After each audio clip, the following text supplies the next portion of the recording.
Tercer domingo de Pascua.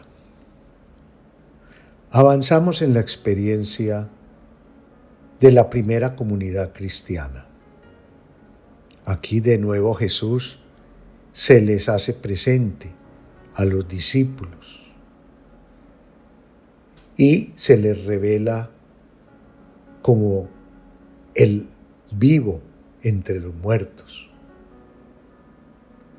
Se les aparece de nuevo mostrándoles las manos y los pies.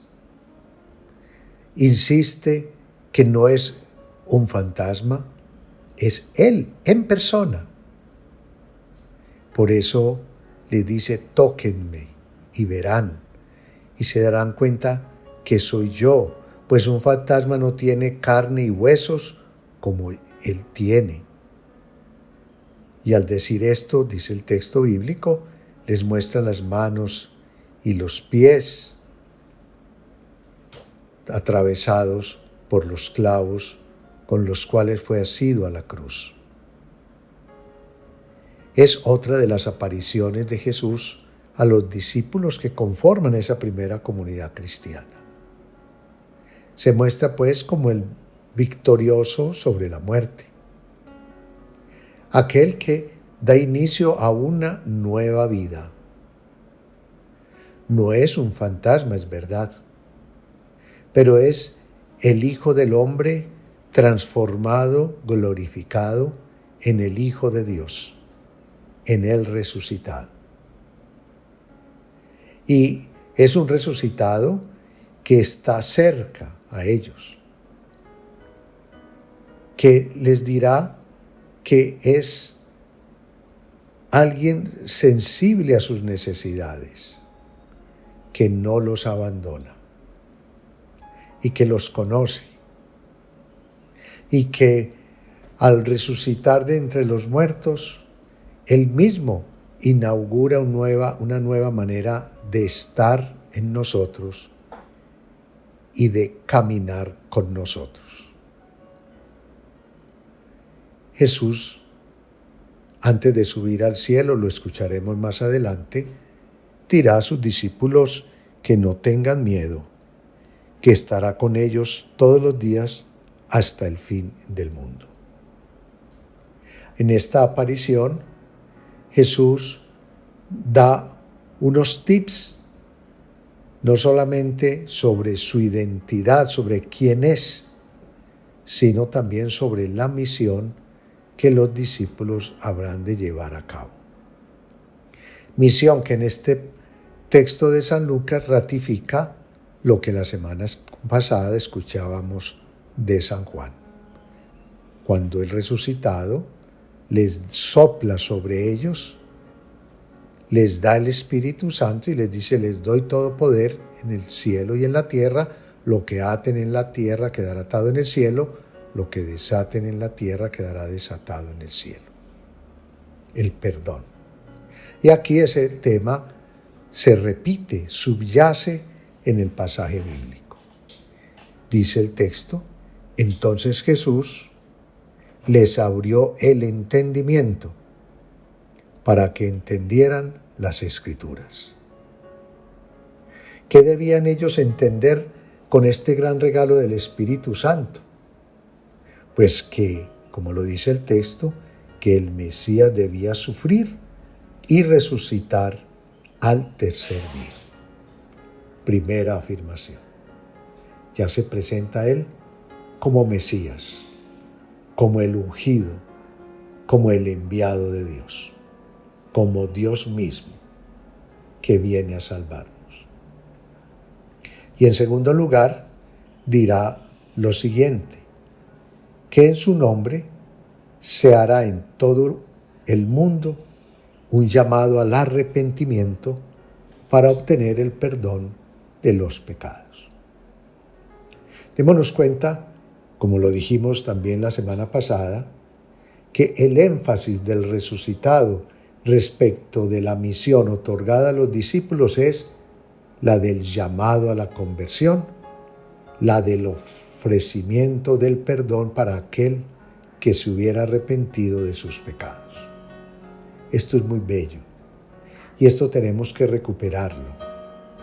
Como nosotros debemos estar siempre gozosos, alegres por la misericordia de Dios. De un Dios que es clemente, que es compasivo, de un Dios que está atento a nuestras necesidades, repito, pero sobre todo al dolor que nos causa el separarnos de Él por el pecado.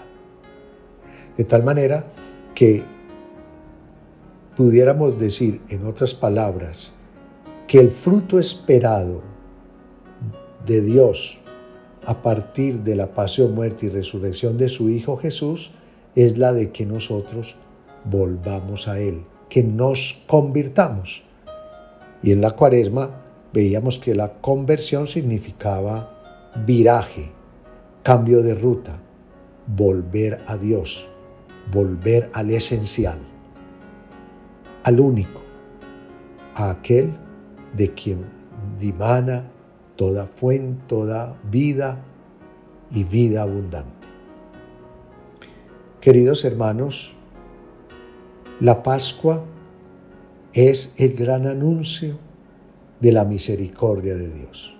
Miren cómo en estos 2 domingos el tema será la conversión y hoy, en este domingo, las 3 lecturas insistirán en ello. La primera lectura de los Hechos de los Apóstoles dirá que los discípulos van a salir por todas partes a anunciar a Jesús resucitado y van a predicar el arrepentimiento. Dirá, pero de esta manera Dios cumplió lo que había anunciado de antemano por boca de todos los profetas, que su ungido tenía que padecer. Arrepiéntanse pues, dice Pedro, y vuelvan a Dios para que se borren sus pecados. Arrepiéntanse y vuelvan a Dios para que se borren sus pecados. Y la lectura de la carta primera de San Juan también insistirá en el tema del perdón de los pecados. Dirá, hijitos míos, les escribo esto para que no pequen, pero si alguien peca, tenemos un intercesor ante el Padre, Jesucristo, el justo. Él es víctima propiciatoria por nuestros pecados. Sí, vivamos desde esta perspectiva la Pascua 2024. Caigamos en la cuenta de este llamado nuevo que se nos hace a la conversión, al cambio de vida. Si no lo hacemos, pues pudiéramos decir que la Pascua se nos queda solo en una celebración externa. El fruto de la Pascua 2024 ha de ser que seremos criaturas nuevas, convertidas a Dios y por Dios mismo. Démosle gracias al Señor porque también quiso quedarse en medio de nosotros para animarnos en este camino de la conversión y de la búsqueda de la santidad.